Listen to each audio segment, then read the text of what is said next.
അദ്ദേഹത്തിൻ്റെ 13 വയസ്സുള്ള മകള് കഞ്ചാവ് ഉപയോഗിക്കുന്നു. അതല്ല പ്രശ്നം. താഴെ 9 വയസ്സുള്ള അനിയന് കഞ്ചാവ് ഉപയോഗിക്കാൻ പഠിപ്പിക്കുന്നു. Hello and welcome to MedVentures. Drugs and drug addiction is on the rise. നമ്മൾ കൊറോണയുടെ സമയത്ത് ഭയം വേണ്ട, ജാഗ്രത മതി എന്നാണ് പറഞ്ഞിരുന്നത്. പക്ഷേ ഈ ഡ്രഗ്സിൻ്റെ കാര്യത്തിൽ ഭയം തന്നെ വേണം ശരിക്കും. ഇഷ്ടപ്പെട്ടാണ് പലരും ലഹരി ഉപയോഗിച്ച് തുടങ്ങണേ, പക്ഷെ കഷ്ടപ്പെട്ട് ഉപയോഗിക്കേണ്ട അവസ്ഥയിലാണ് പല അഡിക്സും എന്നുള്ളതാണ് ഇപ്പോഴത്തെ ഒരു കാര്യം. നമ്മൾ സൊമാറ്റോയിലോ അല്ലെങ്കിൽ സ്വിഗ്ഗിയിലോ ഫുഡ് ഓർഡർ ചെയ്യുന്നതിനേക്കാൾ ഫാസ്റ്റായിട്ട് ഡ്രഗ്സ് നമ്മൾ പറയുന്ന സ്ഥലത്ത് കൊണ്ടെത്തിക്കാനുള്ള ആളുകൾ, networking system കാര്യമായിട്ടുണ്ട്.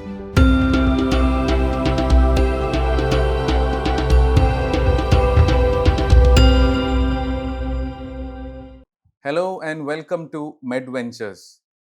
Drugs and drug addiction is on the rise. And today we are here to understand what is drug de-addiction, what happens in a drug de-addiction center. And today our guest is Father Dave Akra, Associate Professor of the Department of Psychiatry, Jubilee Hospital. Welcome, Father, to MedVentures. Thank you. Father or Sir, ഇപ്പോൾ സാധാരണ എങ്ങനെയാണെന്ന് വെച്ചാൽ ഒരു normal മാൻ ഒരു doctor ആവാനായിട്ട് എന്തെങ്കിലും ചെറിയ factors ഉണ്ടാവും. ഫാമിലിയുടെ പ്രഷർ ഉണ്ടാവും, ഫാദർ ഡോക്ടർ ആവാം. പക്ഷെ ഫാദർ ഒരു പ്രീസ്റ്റും ആണ്, ഒരു ഡോക്ടറും ആണ്. ഏതാണ് ആദ്യം വന്നത്? ദൈവവിളിയാണോ അതോ ഡോക്ടർ എന്ന് പറഞ്ഞ പ്രൊഫഷനിലേക്കാണോ ഇൻട്രസ്റ്റ് ആദ്യം വന്നത്? എനിക്ക് ഒരു ദൈവവിളിയോടാണ് താല്പര്യം ആദ്യം വന്നത്. അപ്പം ഞങ്ങൾ MBBS പഠിക്കുന്നതിന് മുമ്പ് അച്ഛനാവണം താല്പര്യമുണ്ട്. പിന്നെ പ്ലസ് നമ്മൾ പ്രീ ഡിഗ്രിയൊക്കെ ചേരണ സമയത്ത് എൻ്റെ ക്ലാസ്സിൽ ഞാൻ മാത്രം എൻട്രൻസ് പോകാണ്ടിരിക്കുന്നു. അപ്പോൾ എൻ്റെ ഫ്രണ്ട്സൊക്കെ എൻട്രൻസിന് വിളിച്ചു. അങ്ങനെയാണ് ഈ ഒരു എൻട്രൻസ് ഫീൽഡിൽ കടക്കുന്നു. പിന്നെ MBBS അതിൻ്റെ ഭാഗമായിട്ട് കംപ്ലീറ്റ് ചെയ്തു. പിന്നെ അതിനുശേഷം പിന്നെ ഞാൻ വീണ്ടും ആ ഒരു കോൾ തിരിച്ചറിഞ്ഞ് വീണ്ടും ആ ദൈവവിളി, പ്രീസ്റ്റ്ലി ഫോർമേഷനൊക്കെ 10 ഇയേഴ്സ് കഴിഞ്ഞു. അപ്പം അത് എൻ്റെ ഒരു ഫേവറേറ്റ് സബ്ജക്റ്റ് സർജറിയാണ്. ഓക്കെ. പക്ഷേ ഈ പ്രീസ്റ്റ്ലി ഫോർമേഷൻ കഴിയുകയും ആളുകളുടെ പ്രശ്നങ്ങളൊക്കെ മനസ്സിലാക്കുകയും ചെയ്തപ്പോഴാണ് ഈ ഒരു മെൻ്റൽ ഹെൽത്ത് ഏരിയയിൽ നമുക്ക് കുറേം കൂടി ചെയ്യാനുണ്ട്. നമ്മുടെ നാട് കുറേ അതിൽ പിന്നിലാണെന്നുള്ളൊരു ബോധ്യവും ഒക്കെ തോന്നിയതുകൊണ്ട് ആ ഒരു മെൻ്റൽ ഹെൽത്ത് അവെയർനെസ്, ഡീസ്റ്റിഗ്മറ്റൈസിങ്, അതൊരു കോളായിട്ടാണ് ഈ ഒരു ഫീൽഡിലേക്ക് വന്നത്.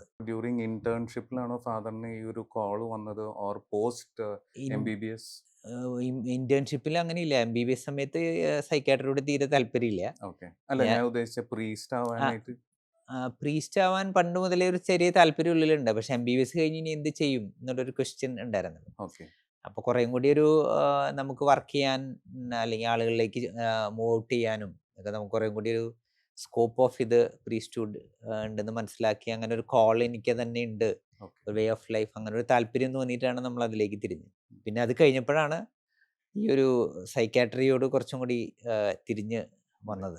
ഒരു പ്രീസ്റ്റ് ആവാൻ ഞാൻ മനസ്സിലാക്കിയ 10 ഇയേഴ്സ് വേണം. MBBS പഠിക്കാനും സൈക്കാട്രി പ്രൊഫസർ ആവാനും ഒരു 10 ഇയേഴ്സ് ഉണ്ടാവും. എങ്ങനെയാണ് ഫാദർ ഇത് രണ്ടും ബാലൻസ് ചെയ്തത്? ഇനി പലരും അത് ചോദിക്കാറുള്ള ചോദ്യമാണ്. ഞാനതിന് പറയാറുള്ള മറുപടി എന്ന് പറയുന്നത്, നമ്മൾ സാധാരണ നമുക്ക് 2 കാലുകളുണ്ട്, റൈറ്റ് ലെഗ്, ലെഫ്റ്റ് ലെഗ്.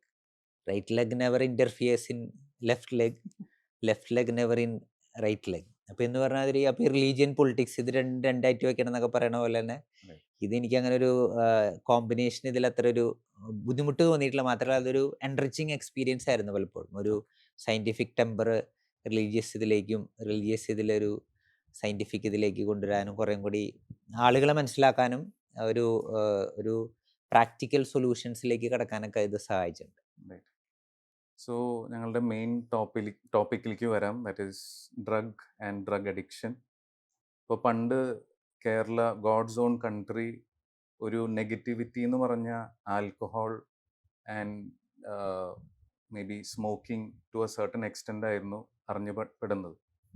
പക്ഷേ ഇപ്പോൾ ന്യൂസിലും ന്യൂസ് പേപ്പർ എല്ലാത്തിലും ഡ്രഗ്സിൻ്റെ പറ്റിയാണ് ഹൈലൈറ്റ് ചെയ്യാൻ. And compared to other states in India ഏറ്റവും ഇൻസിഡൻസ് കേരളയിലാണ്. What is your opinion? How bad is the situation right now? നമ്മൾ കേരളത്തിൽ എല്ലാവരും ഡ്രഗ്സ് ഉപയോഗിക്കുന്നു എന്നൊരു തെറ്റിദ്ധാരണ ഉണ്ടാക്കേണ്ടതാണ് ആദ്യത്തേത്. ഓക്കെ. കാരണം നമ്മുടെ നാട്ടിലാണ് എല്ലാ കേസസും വളരെ ജെന്യുവിനായിട്ട് റിപ്പോർട്ട് ചെയ്യപ്പെടുന്നത്. ഓക്കെ. മറ്റു സ്റ്റേറ്റുകളിൽ അങ്ങനെ റിപ്പോർട്ട് ചെയ്യപ്പെടണില്ല. അതുകൊണ്ട് കേരളത്തിൽ റിപ്പോർട്ട് ചെയ്യുന്നതുകൊണ്ട് കേരളം ലീഡിംഗ് ആണെന്ന് നമുക്ക് അങ്ങനെ വിശ്വസിക്കാൻ പറ്റില്ല.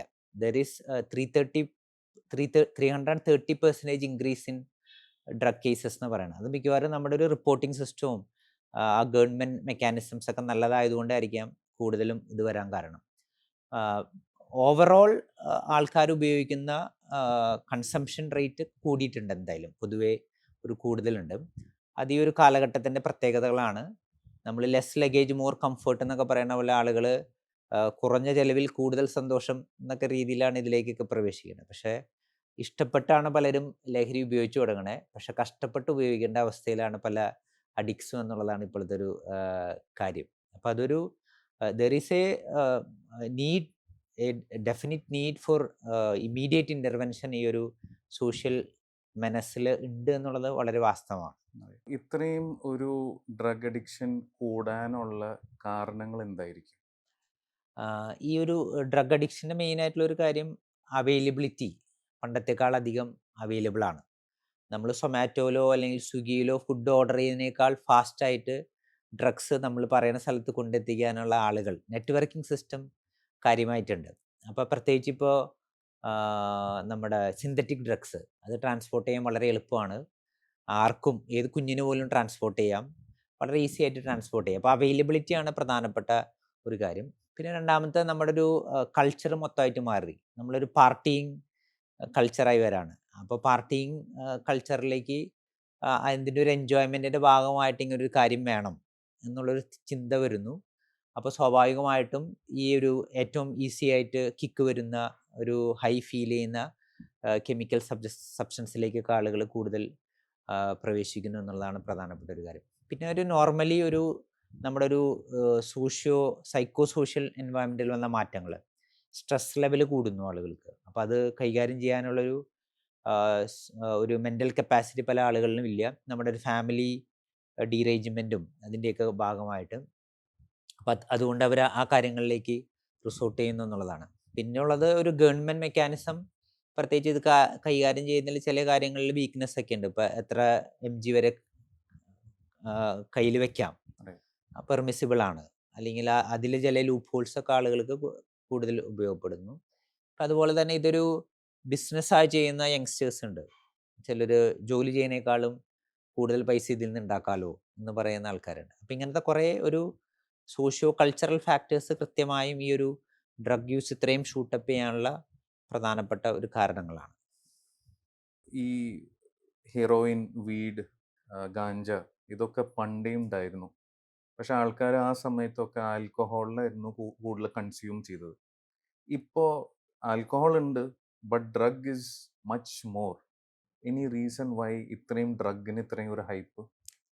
നമ്മുടെ നാട്ടിൽ എനിക്കറിയാം, ആൽക്കഹോൾ എന്ന് പറയുമ്പോൾ അതിനൊരു സ്റ്റിഗ്മറ്റൈസിങ് ഇതുണ്ടായിരുന്നല്ലോ. ഒരു ആൽക്കഹോളിക്, ഒരു കുടിയൻ്റെ വീട്, കുടിയൻ്റെ മാതാപിതാക്കന്മാർ എന്നൊക്കെ പറയുന്ന ഭയങ്കര ഒരു സോഷ്യലി ഓസ്ട്രാസൈസ് ചെയ്യുന്നൊരു കാറ്റഗറി ഉണ്ടായിരുന്നു. അപ്പം അതുകൊണ്ട് അതുമാത്രമല്ല, ഇത് ഉപയോഗിക്കുന്നത് പെട്ടെന്ന് നോട്ടീസബിളാണ്. നമുക്ക് ആൽക്കഹോൾ ഉപയോഗിക്കുക, ആൾ സ്മെല്ല്, അവരുടെ ലാംഗ്വേജ്, ഇതൊക്കെ മൊത്തത്തിൽ മാറും. അത് പെട്ടെന്ന് പിക്ക് ചെയ്യും ആളുകൾ. അപ്പം അതുകൊണ്ട് അത് വെച്ച് നോക്കുമ്പോൾ മറ്റു ഡ്രഗ്സ്, ഇപ്പം നമ്മുടെ MDMA ആകട്ടെ, അല്ലെങ്കിൽ കന്നാബിസ് ആകട്ടെ, അല്ലെങ്കിൽ ഹാഷിഷ് ഓയിലോ, അല്ലെങ്കിൽ LSD, സ്റ്റാമ്പ്, എന്ത് വെറൈറ്റി ഇതുകളാണെങ്കിലും ഇത് ട്രാൻസ്പോർട്ട് ചെയ്യാൻ വളരെ എളുപ്പമാണ്. മാത്രമല്ല ഇതിൻ്റെ പല എഫക്ട്സിനും എക്സ്റ്റേണൽ മാനിഫെസ്റ്റേഷൻസ് അത്ര കാര്യമായിട്ടില്ല. പക്ഷേ നമ്മുടെ ഉള്ളിലുള്ള ഫീലിംഗ് ലെവലിലും ഒരു എക്സ്റ്റാറ്റിക് ലെവലുകളും ഒരു ഹാലുസിനേറ്ററി എക്സ്പീരിയൻസ് ഒക്കെ നമുക്ക് ഫീൽ ചെയ്യുന്നൊരു ഇതാണ്. അപ്പോൾ ദേ ഫീൽ ഹൈ, അത് ഉപയോഗിക്കുന്ന ആൾ ഹൈ, പാർട്ടി ഡ്രഗ്സ് ഒക്കെ ഉപയോഗിക്കുമ്പോൾ ഫീൽ ഹൈ, പക്ഷെ പുറമേയുള്ള ആളുകൾ പെട്ടെന്ന് നോട്ടീസ് ചെയ്യണില്ല. അപ്പം അങ്ങനെ ഒരു വലിയൊരു ഡിസ്റ്റിങ്ഷൻ ഇതിൻ്റെ ഭാഗമായിട്ടുണ്ട്. അപ്പം നമുക്കിപ്പോൾ പേഴ്സിൽ വെച്ച് കൊണ്ടുപോകാം, മറ്റേത് കുപ്പി അരയിൽ വെച്ച് കൊണ്ടുപോകണമെന്നൊക്കെ ആളുകൾ പെട്ടെന്ന് പിടിക്കില്ലേ. ഇതിപ്പോൾ അങ്ങനത്തെ പ്രശ്നമില്ല. അപ്പം അങ്ങനത്തെ ഒരു വലിയൊരു ഷിഫ്റ്റ് ഇതുണ്ട്.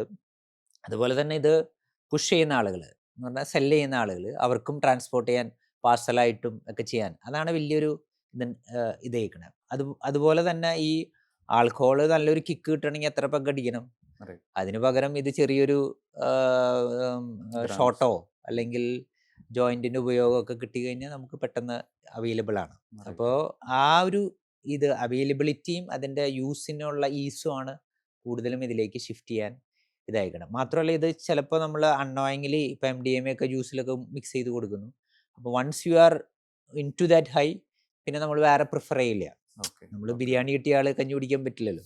അപ്പോൾ MDMA കിട്ടിയ ആൾ പിന്നെ ഇതിലേക്കൊന്നും ഷിഫ്റ്റ് ചെയ്യില്ല. അപ്പോൾ അങ്ങനത്തെ ഒരു വലിയ ഷിഫ്റ്റ് നമ്മുടെ നാട്ടിൽ നടക്കുന്നുണ്ടെന്നുള്ളതാണ് പ്രധാനപ്പെട്ട ഒരു കാര്യം. പിന്നെ കന്നാബിസിൻ്റെയൊക്കെ യൂസിൽ നമുക്കിപ്പോൾ സോഷ്യൽ മീഡിയയിലൊക്കെ പല രാജ്യങ്ങളിലും അത് അവൈലബിൾ ആണ്. അപ്പോൾ അതുകൊണ്ട് നമുക്കും പ്രശ്നമില്ല എന്നുള്ള രീതിയിൽ ഉള്ള യൂത്തിൻ്റെ ഇടയിൽ അങ്ങനെ ഒരു കുറേ സംസാരങ്ങളൊക്കെ ഉണ്ട്. പിന്നെ നമ്മുടെ ഇപ്പോഴത്തെ ഒരു കോണ്ടെക്സ്റ്റിൽ ആർട്ട് ഫീൽഡിലുള്ള ആളുകളൊക്കെ ഇത് ഉപയോഗിച്ച് ക്രിയേറ്റീവ് ആണല്ലോ, റൈറ്റ്. അപ്പോൾ പിന്നെ എന്താ പ്രശ്നം എന്നൊക്കെ ചോദിക്കുന്ന ചോദ്യങ്ങളുണ്ട്.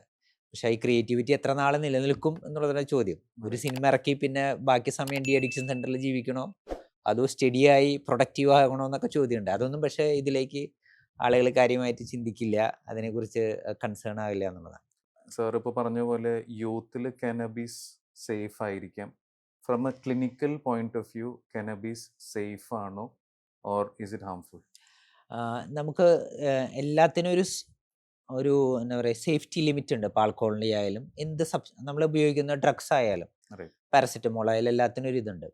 പക്ഷേ ഇതിൽ ആര് അഡിക്റ്റ് ആകും എന്നുള്ളൊരു കാര്യം നമുക്ക് അറിഞ്ഞൂടാ. അപ്പോൾ ആരാണ് അഡിക്റ്റഡ് ആവാൻ പോണേന്ന് നമുക്ക് കൃത്യമായിട്ട് അറിഞ്ഞൂടാ.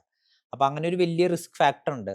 പിന്നെ നമ്മളൊരു ഒരു മെൻ്റൽ ഹെൽത്ത് പെർസ്പെക്റ്റീവിൽ പറയുമ്പോൾ എല്ലാവരും മെൻ്റൽ ഹെൽത്ത് ഇഷ്യൂസിന് ഒരു സൈക്കോ സോഷ്യൽ ബയോളജിക്കൽ ബാക്ക്ഗ്രൗണ്ട് ഉണ്ട്. ആ. അപ്പോൾ നമുക്കൊരു ബയോളജിക്കൽ ബാക്ക്ഗ്രൗണ്ട് ഉള്ള ആളാണ് ഞാൻ, ഫാമിലി ഹിസ്റ്ററി ഓഫ് അഡിക്ഷൻ ഉള്ള ആളാണെങ്കിൽ I am more to it. 50% risk ഉണ്ട്. റൈറ്റ്. ഇപ്പം എൻ്റെ ഫാദർ ആൽക്കഹോളിക് ആണെങ്കിൽ I am 6 to 7 times more risk of having alcoholic addiction. അപ്പോൾ ആരാണ് ഇതിലേക്ക് പ്രവേശിക്കുക എന്ന് നമുക്ക് പറയാൻ പറ്റില്ല. അപ്പം അങ്ങനെ ഒരു റിസ്ക് ഫാക്ടർ ഉള്ളതുകൊണ്ട് ഇത് തുടങ്ങണോ വേണ്ടയോ?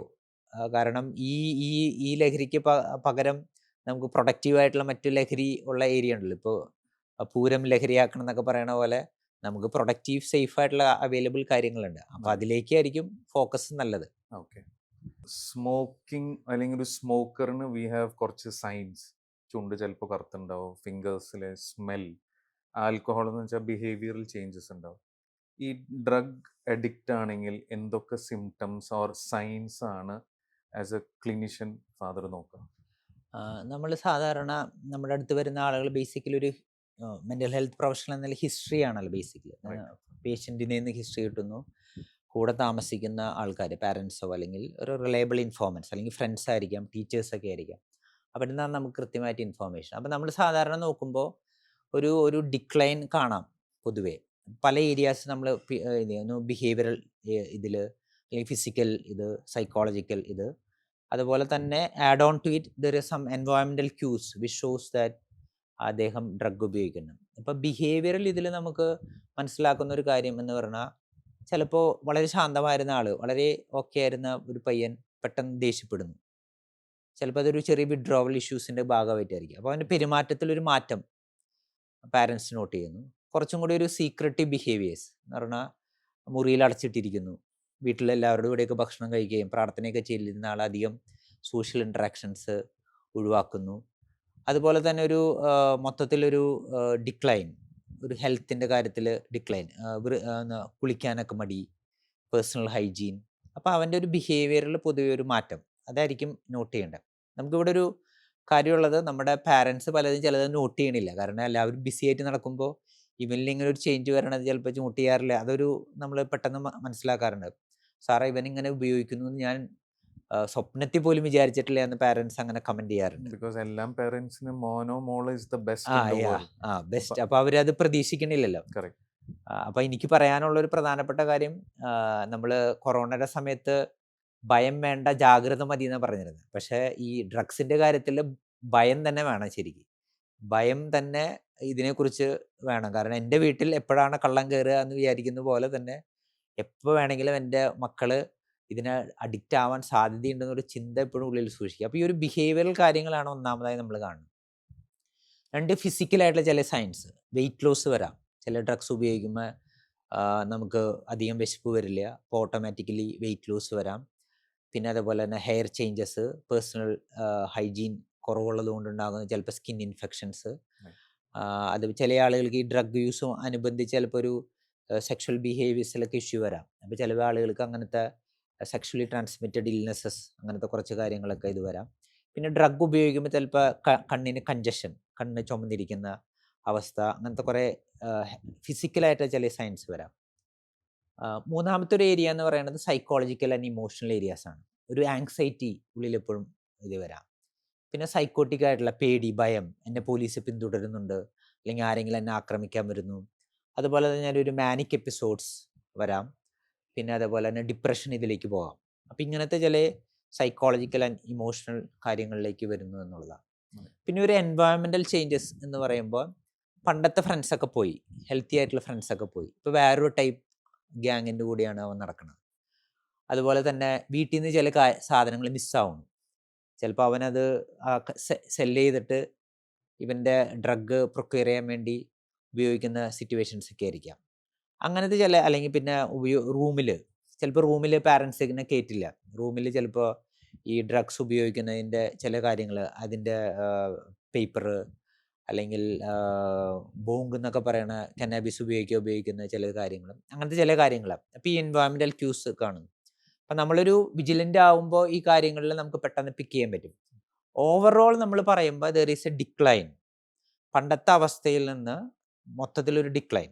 അത് ബോത്ത് അക്കാഡമിക് കാര്യങ്ങൾ, സോഷ്യൽ ലൈഫിൽ എല്ലാത്തിലും ഒരു ഡിക്ലൈൻ വരുന്നു.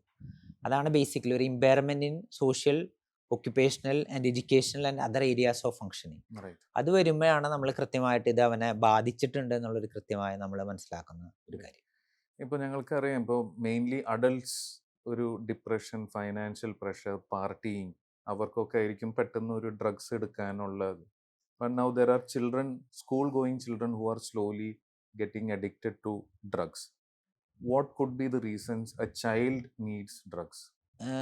ചൈൽഡിൽ എപ്പോഴും ഒരു ക്യൂരിയോസിറ്റി ഉണ്ടല്ലോ.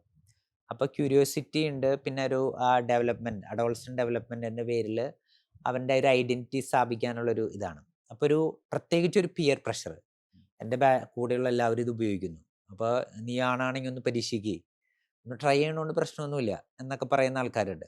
അപ്പം അങ്ങനെയാണ് ഈ യങ്സ്റ്റേഴ്സിൽ ഇത് വരണത്. അപ്പോൾ ക്യൂരിയോസിറ്റിയും പ്ലസ് ഈ പിയർ പ്രഷറാണ് ഏറ്റവും കോമ്പോണൻ്റ് ആയിട്ടുള്ള. അപ്പോൾ അതുകൊണ്ടാണ് ഞാൻ കൃത്യമായിട്ട് പറഞ്ഞത്, നമ്മളൊരു ഭയം അതിനെക്കുറിച്ച് കൊടുക്കണം.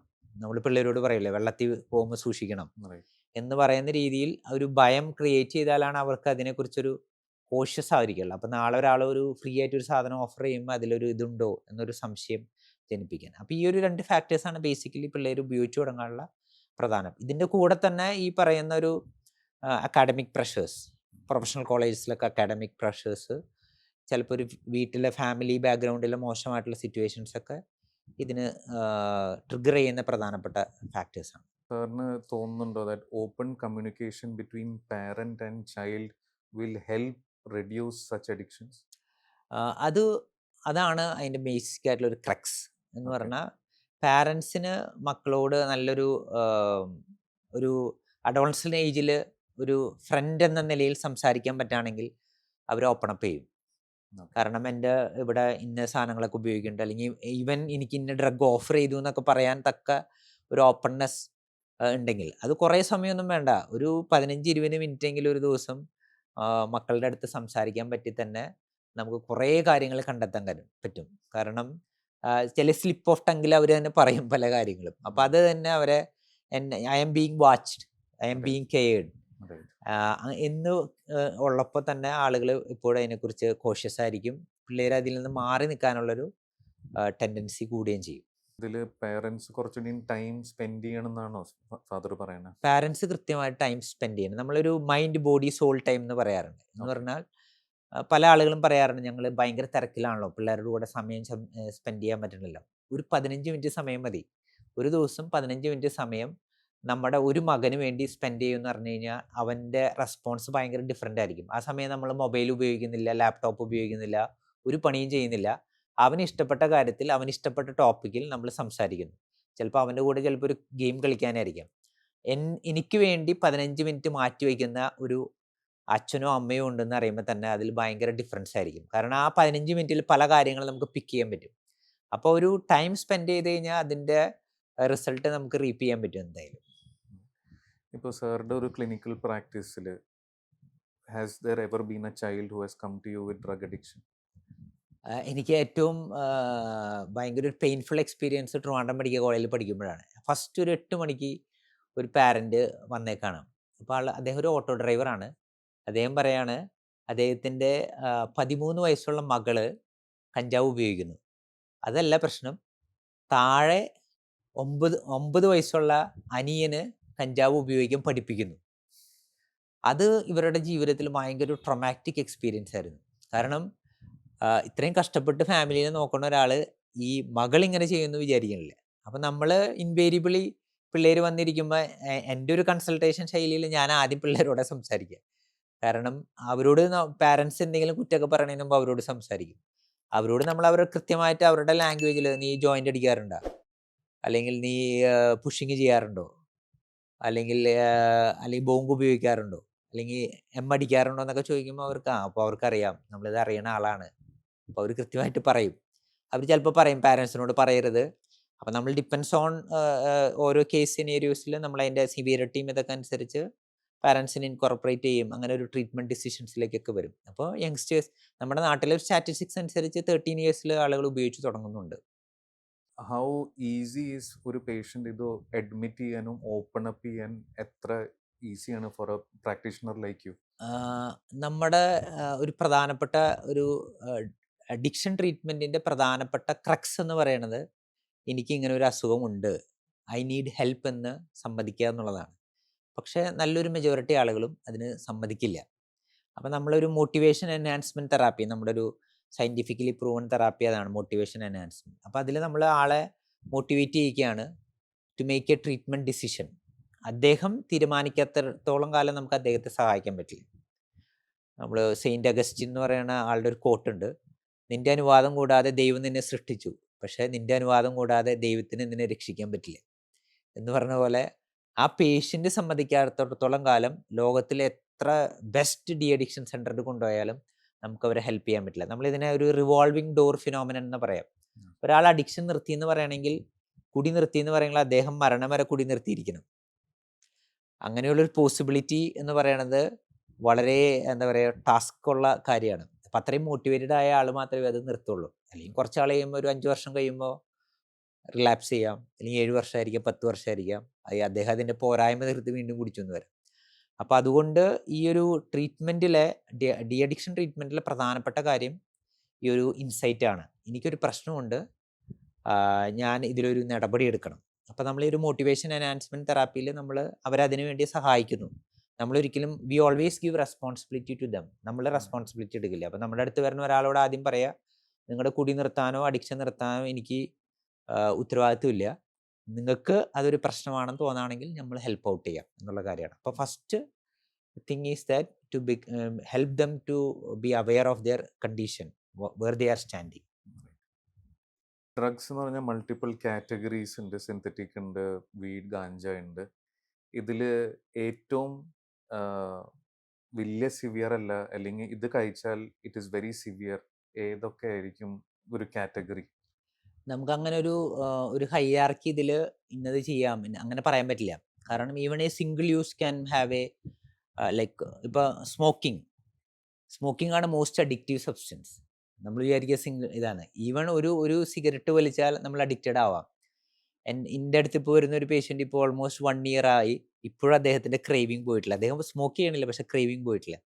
അപ്പോൾ ഏതാണ് അഡിക്റ്റീവ് ആവണം നമുക്ക് കൃത്യമായിട്ട് പറയാൻ പറ്റില്ല. അപ്പോൾ അതുകൊണ്ട് മാത്രമല്ല, സിംഗിൾ യൂസിലെ ചിലപ്പോൾ ആൽക്കഹോൾ തന്നെ ഫസ്റ്റ് യൂസ് ആയിരിക്കാം, ചിലപ്പോൾ അതിലായിരിക്കാം നിങ്ങൾക്ക് ആക്സിഡൻറ്റ് പറ്റുന്നത്, അല്ലെങ്കിൽ നിങ്ങൾ ഓവർഡോസ് ആകണത്, എന്തിലും സംഭവിക്കാം. അപ്പോൾ അതുകൊണ്ട് ഒരു ഡ്രഗ് ലീസ്റ്റ് ആണെന്ന് നമുക്ക് കൃത്യമായിട്ട് അങ്ങനെ പറയാൻ പറ്റില്ല. കാരണം ഡിപ്പെൻഡ്സ് ഓൺ സെനേരിയോസ്. പിന്നെ ഒരു ഡ്രഗ് കാറ്റഗറിയിലെ ഏറ്റവും സിവിയർ ആയിട്ടുള്ള ഡെഡ്ലി റിസൾട്ട്സ് ഉണ്ടാക്കുന്നത് ഫെൻറ്റനൈൽ എന്ന് പറയുന്ന ഡ്രഗാണ്. കാരണം അത് പലപ്പോഴും പല ഇതിലും കോമ്പിനേഷനായിട്ട് ആളുകൾ ഉപയോഗിക്കും. അപ്പോൾ IV യൂസും അത് അവരറിയാതെ തന്നെ ഓവർഡോസ് ആകുകയും പല ഡെത്തുകളും റിപ്പോർട്ട് ചെയ്യപ്പെടുകയും ചെയ്യുന്നുണ്ട്. അപ്പോൾ അതുകൊണ്ട് ലീസ്റ്റ് ഇത് കുഴപ്പമില്ല, ഇത് നല്ലതാണ്, അങ്ങനെ ഒരു കാറ്റഗറി നമുക്ക് പറയാൻ പറ്റില്ല എന്നുള്ളതാണ് ഈ ഡ്രഗ്സിൻ്റെ കാര്യത്തിൽ. ഇപ്പോൾ ഫാദർ നേരത്തെ പറഞ്ഞു ഇങ്ങനെ ആഹ്, ഒരു പിയർ പ്രഷർ ഉള്ളതുകൊണ്ട് ഇങ്ങനെ ഇതിൽ കയറാം. But many of these addicts sometimes are alone, they are solo. അപ്പോൾ ഒരു സിംഗിൾ പേഴ്സൺ, സോളോ പേഴ്സൺ ആണോ കൂടുതൽ ഒരു അഡിക്ഷൻ വരാ, or as a group, when you are in a group, who is more tendency to addiction ഏതിലായിരിക്കും? നമുക്കത് കൃത്യമായിട്ട് അങ്ങനെ പറയാൻ പറ്റില്ല. കാരണം ഒരു അഡിക്ഷൻ ഒരു സിംഗിൾ പ്രോബ്ലം ആയിട്ട് പലപ്പോഴും നമ്മൾ ഡീൽ ചെയ്യാറില്ല. Right. It has got multi faceted ഭാഗങ്ങളുണ്ട്. അപ്പോൾ പലപ്പോഴും നമ്മൾ കണ്ടേക്കണത് അഡിക്ഷൻ്റെ കൂടെ കോമോർബിഡ് ആയിട്ടുള്ള മെൻ്റൽ ഹെൽത്ത് ഇഷ്യൂസ് ഉണ്ടാവും. അപ്പോൾ പ്രത്യേകിച്ച് ഇപ്പോൾ ഈ ഒറ്റയ്ക്ക് ഇരിക്കുന്നെന്ന് പറയുന്ന ആളുകൾ, ഇപ്പോൾ ഡിപ്രഷൻ, ഫീലിംഗ് ലോ, അത് ചിലപ്പോൾ ഒരു mild depression to severe depression വരെ ആയിരിക്കാം. അപ്പോൾ ഈ ഒരു കോണ്ടെക്സ്റ്റിലായിരിക്കാം ആൾ ചിലപ്പോൾ ഒരു ഡ്രഗ് ഉപയോഗിച്ച് തുടങ്ങിയിട്ടുണ്ടാവും. അപ്പോൾ അതൊരു ആൽക്കഹോളായിരിക്കാം ഉപയോഗിച്ചുകൊണ്ട്. അപ്പോൾ ഈ ആൽക്കഹോൾ എല്ലാ ഡ്രഗ്സിലും ഒരു ഡോപ്പമിൻ സെർജ് ഉണ്ടാക്കുന്നതാണ്. Right. അപ്പോൾ ഹീ ഫീൽസ് ഹൈ. അപ്പോൾ ഈ ഒരു ഡോപ്പമിൻ സർജിന് വേണ്ടി ഒരു സെൽഫ് ട്രീറ്റ്മെൻറ്റിൻ്റെ ഭാഗമായി പല ആളുകളും ഈ ഒരു ഡ്രഗ്സിലേക്ക് വീണതായിരിക്കാം. തുടക്കം അങ്ങനെയായിരിക്കാം. Right.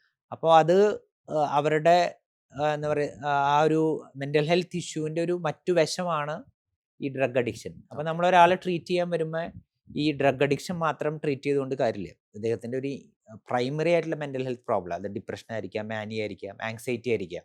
Right. അപ്പോൾ അത് ഡീൽ ചെയ്യാതെ നമ്മൾ ബാക്കി എന്ത് ഡീൽ ചെയ്താലും അത് ട്രീറ്റ് ചെയ്യപ്പെടുന്നില്ല. അതുപോലെ ഫാമിലി ഇഷ്യൂസ് ആയിരിക്കാം. ഭയങ്കര ഒരു സബ്മിസീവ് ആയിട്ടുള്ള അല്ലെങ്കിൽ കുറച്ച് ആങ്ഷ്യസ് ആയിട്ടുള്ളൊരു പാർട്ട്ണർ, മറ്റാളോടൊന്നും പറയാൻ പറ്റുന്നില്ല. മറ്റാൾ ഭയങ്കര ബോസി ആണെങ്കിൽ ചിലപ്പോൾ ഒരു പെഗ് അടിച്ചാൽ കുറച്ചും കൂടി കോൺഫിഡൻ്റ് ആയിട്ട് പറയാം എന്ന് തോന്നി, അല്ലെങ്കിൽ ആരെങ്കിലും ഉപദേശിച്ചപ്പോഴായിരിക്കും ആളത് ഉപേക്ഷിച്ച് തുടങ്ങിയത്. അപ്പോൾ ഒരു സൈക്കോളജിക്കൽ അല്ലെങ്കിൽ സോഷ്യൽ ഫാക്ടേഴ്സിൻ്റെ ഭാഗമായിട്ടുണ്ടാകുന്ന കാര്യങ്ങൾ. അതുപോലെ തന്നെ പിയർ സോഷ്യൽ ഡ്രിങ്കിങ്ങിൻ്റെ ഭാഗമായിട്ട് അഡിക്ഷനിലേക്ക് വീഴുന്ന ആളുകളുണ്ടാവും. അപ്പോൾ ഒറ്റയ്ക്കിരിക്കുന്ന ആളാണോ കൂട്ടത്തിലുള്ള ആളാണോ കൂടുതൽ കുടിക്കാൻ നമുക്കങ്ങനെ പറയാൻ പറ്റില്ല. Right. രണ്ടും it has got its own pros and cons. അപ്പോൾ അതുകൊണ്ട് ചില ആളുകൾ ലോൺലി ആളുകളാണ്.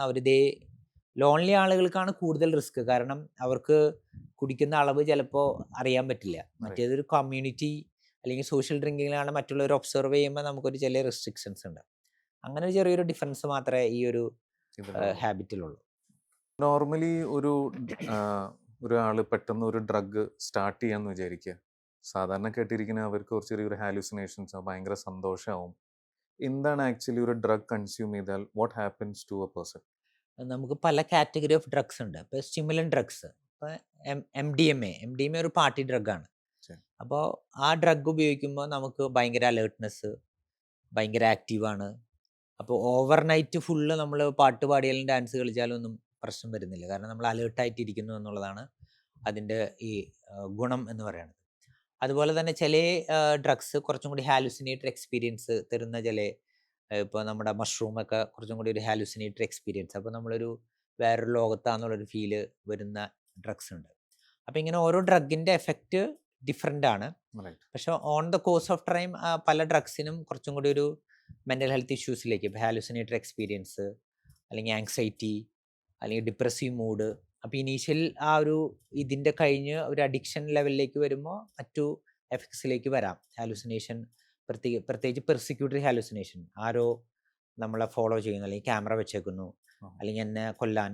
അപ്പോൾ ചിലപ്പോൾ ആയുധങ്ങളൊക്കെ കിടക്കയുടെ അടിയിൽ വെക്കും, കാരണം ആരെങ്കിലും എന്നെ ഹാം ചെയ്യാൻ ഉദ്ദേശിക്കുന്നുണ്ട്. Right. അപ്പം അങ്ങനത്തെ ഒരു പല ഡ്രഗ്സിൻ്റെയും കാറ്റഗറി ഡിഫറെൻ്റ് ആണ്, ഉണ്ടാക്കുന്ന എഫക്റ്റും ഡിഫറെൻ്റ് ആണ്. Okay. How violent can a person be after drug addiction? What is the maximum limit? Violence എന്ന് പറയുമ്പോൾ ഒന്ന് സെൽഫ് ഹാമാണ്. I see.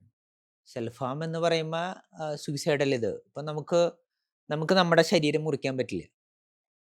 അപ്പോൾ ഒരു ഡ്രഗ് അഡിക്റ്റ് ആകുന്ന ഒരാൾക്ക് അത് സെൽഫ് ഹാം ചെയ്യാൻ പ്രശ്നമില്ല. കട്ട് ത്രോട്ട്, കൈ മുറിക്കാൻ, അതൊന്നും പ്രശ്നമില്ല. അപ്പോൾ സെൽഫ് ഹാമാണ് അതിൻ്റെ ഫസ്റ്റ് ഹാഫ്. സെക്കൻഡ് ഹാഫ് ഒരു പെർസിക്യൂട്ടറി ഐഡിയാസ് ആണ്. എന്ന് പറഞ്ഞാൽ മറ്റുള്ളവർ എന്നെ ആക്രമിക്കാൻ വരുന്നു എന്നുള്ള തോന്നൽ. അപ്പം നമ്മൾ എന്നെ ആക്രമിക്കാൻ വരുന്നു തോന്നുമ്പോൾ അവൻ എന്നെ കൊല്ലുന്നതിന് മുമ്പ് ഞാൻ അവനെ ആക്രമിക്കുന്നു. അപ്പോൾ ചിലപ്പോൾ പാരൻസിനെ ആയിരിക്കാം ആക്രമിക്കേണ്ടാവുക, അല്ലെങ്കിൽ ഹെൽപ്പ് ചെയ്യാൻ വരുന്ന ആളുകളെ ആയിരിക്കാം, അല്ലെങ്കിൽ ഈവൻ ഫ്രണ്ട്സ്, കൂടെയുള്ള ആളുകളെ ആയിരിക്കാം. അപ്പോൾ അത് ഏത് എക്സ്ട്രീം വരെ പോകുന്നു എന്ന് പറയുന്നത് നമുക്ക് കൃത്യമായിട്ട് പറയാൻ പറ്റില്ല. അപ്പോൾ ഒരു സെൽഫ് ഹാം പാർട്ടും ഉണ്ട്, മറ്റുള്ളവരെ ഉപദ്രവിക്കുന്ന ഒരു കോമ്പൗണ്ടും അതിലുണ്ട്. അപ്പോൾ അത് ഭയങ്കര എക്സ്ട്രീം ഇതിലേക്ക് പോകാം. ഈവൻ ഹോൾ ഫാമിലീനെ തന്നെ ഇതാക്കുന്ന അവസ്ഥയിലേക്ക് വരെ നമുക്ക് കൊണ്ടെത്തിക്കാം. കാരണം അവരായിരിക്കുന്ന ഒരു ഡെലൂഷൻ ലെവല് Right. എന്ന് പറഞ്ഞ ഒരു ബോധ്യത്തിലാണ് അവർ. കാരണം മറ്റുള്ളവരെല്ലാം എനിക്കെതിരാണ്, എന്നെ കൊല്ലാൻ ശ്രമിക്കുന്നവരാണ്. അപ്പോൾ അതൊരു വലിയൊരു സ്ട്രോങ് ആണ്. നമ്മൾ പറഞ്ഞാൽ അവർക്ക് മനസ്സിലാക്കാത്ത, ബോധ്യപ്പെടാത്തൊരു അവസ്ഥയാണ്. ഡ്രഗ് അഡിക്ഷനിലൊരു പ്രധാനപ്പെട്ട ഒരു ഭാഗമാണ് സൂയിസൈഡൽ റിസ്ക്സ് കൂടുതലാണ്. നമ്മുടെ നാട്ടിൽ ആത്മഹത്യകൾ പരിശോധിക്കുമ്പോൾ ഏറ്റവും കൂടുതൽ ആളുകൾ അണ്ടർ ആൽക്കഹോൾ ഇൻടോക്സിക്കേഷൻ എന്ന് പറഞ്ഞാൽ മദ്യപിച്ചിട്ടാണ് അവർ പലരും ഈ ആത്മഹത്യ ചെയ്തിരിക്കുന്നത്. അപ്പം അതിലൊരു മെൻ്റൽ ഹെൽത്ത് ഇഷ്യൂസ് അതിൻ്റെ ബാക്ക്ഗ്രൗണ്ടിലുണ്ടാവും. അതുപോലെ തന്നെ ഈ ആൽക്കഹോൾ യൂസ് മൂലം ഡിപ്രഷൻ തുടങ്ങിയ അവസ്ഥയിലേക്ക് പോയ കണ്ടീഷൻസ് ഉണ്ടായിരിക്കും. അപ്പോൾ ഒരു സെൽഫ് ഹാമിങ്ങിൻ്റെ ഒരു വലിയൊരു ഭാഗം ഈ ഡ്രഗ് അഡിക്ഷൻ്റെ ഒരു വലിയൊരു കോംപ്ലിക്കേഷൻ ആണ് എന്ന് പറയുന്നതാണ് ഏറ്റവും പ്രധാനപ്പെട്ട ഒരു ഏരിയ. അതുപോലെ തന്നെ എല്ലാ ഡ്രഗ്സും നമ്മുടെ ഒരു പ്രീ ഫ്രോണ്ടൽ കോർട്ടെക്സ് എന്ന് പറയുന്ന ബ്രെയിനിൻ്റെ ഫ്രണ്ടിലുള്ള ഭാഗം, നമ്മുടെ ഒരു ബ്രേക്കിംഗ് സിസ്റ്റം എന്ന് പറയുന്ന അതിലാണ് എഫക്റ്റ് ചെയ്യുക. അപ്പം നമുക്കൊരു ഇമോഷൻസ്, വികാരങ്ങളുടെ മേൽ കൺട്രോൾ വരുന്നത് ഈ ഒരു പ്രീ ഫ്രോണ്ടൽ കോർട്ടെക്സിൻ്റെ വലിയൊരു കൺട്രോൾ ഉള്ളതുകൊണ്ടാണ്. അപ്പോൾ പ്രത്യേകിച്ച് ആൽക്കഹോൾ, എല്ലാ ഡ്രഗ്സും ഈ പ്രീ ഫ്രോണ്ടൽ കോർട്ടെക്സിലെ ഒരു ഇൻഹിബിഷൻ ലെവലിനെ കട്ട് ഓഫ് ചെയ്യും. അപ്പോൾ ഈ ഇൻഹിബിഷൻ ലെവലിനെ കട്ട് ഓഫ് ചെയ്യുമ്പോൾ നമുക്ക് എന്തും പറയാം, എന്തും പ്രവർത്തിക്കാം. അപ്പോൾ സെക്ഷൽ ഇൻഹിബിഷൻസ് ഒക്കെ പോവും. അത് ചിലപ്പോൾ നമ്മളൊരു സെക്ഷലി പെർവേർട്ടഡ് ആയിട്ടുള്ള ബിഹേവിയേഴ്സ് അതിലേക്കൊക്കെ പ്രവേശിക്കാനുള്ള സാധ്യതയുണ്ട്. അപ്പോൾ നമ്മുടെ കുടുംബാംഗങ്ങളെ തന്നെ ആ ഒരു കണ്ണോടെ നോക്കിക്കാണാനും പെരുമാറാനും അങ്ങനത്തെ കാര്യങ്ങളിലൊക്കെ ഇടയാകുന്ന വലിയ സാഹചര്യങ്ങൾ പലപ്പോഴും നമ്മൾ കണ്ടെത്താറുണ്ട്. അതുപോലെ തന്നെ എവിടെയാണ് എങ്ങനെയാണ് പെരുമാറേണ്ടതെന്ന് അറിയാതെ പെരുമാറുകയും പല കോംപ്ലിക്കേഷൻസിലും ചിലപ്പോൾ വഴിയിൽ കാണുന്ന ഒരു പോലീസുകാരനോടായിരിക്കാം, അല്ലെങ്കിൽ ഒഫീഷ്യൽസിനോടായിരിക്കാം, അല്ലെങ്കിൽ ജോലി ചെയ്യുന്ന സ്ഥലത്തായിരിക്കാം. അപ്പോൾ ഈ ഒരു സോഷ്യൽ ഇൻഹിബിഷനെ കട്ട് ഓഫ് ആക്കുകയും പല രീതിയിൽ ഇവരുടെ പെരുമാറ്റം ഇവരുടെ കൺട്രോളിൽ ഇല്ലാതിരിക്കുകയും പലതരം അപകടങ്ങളിൽ ചെന്ന് ചാടുകയും ചെയ്യുന്ന അവസ്ഥ പലപ്പോഴും ഈ ഒരു മേഖലയിൽ നമ്മൾ കണ്ടുവരാറുണ്ട്. കണ്ടമാനം ഇപ്പോൾ കറണ്ട് ജനറേഷൻ എല്ലാവർക്കും ഇപ്പോൾ റീസെൻ്റ്ലി ഇപ്പോൾ 10th സ്റ്റാൻഡേർഡ് ബോർഡ് മാർക്സ് വന്നു. എല്ലാവർക്കും 95, 90 അബവ്. ഞാൻ പഠിക്കുമ്പോൾ ഒന്നും ഈ 90 ഞാൻ കണ്ടിട്ടുമില്ല, കേട്ടിട്ടുമില്ല.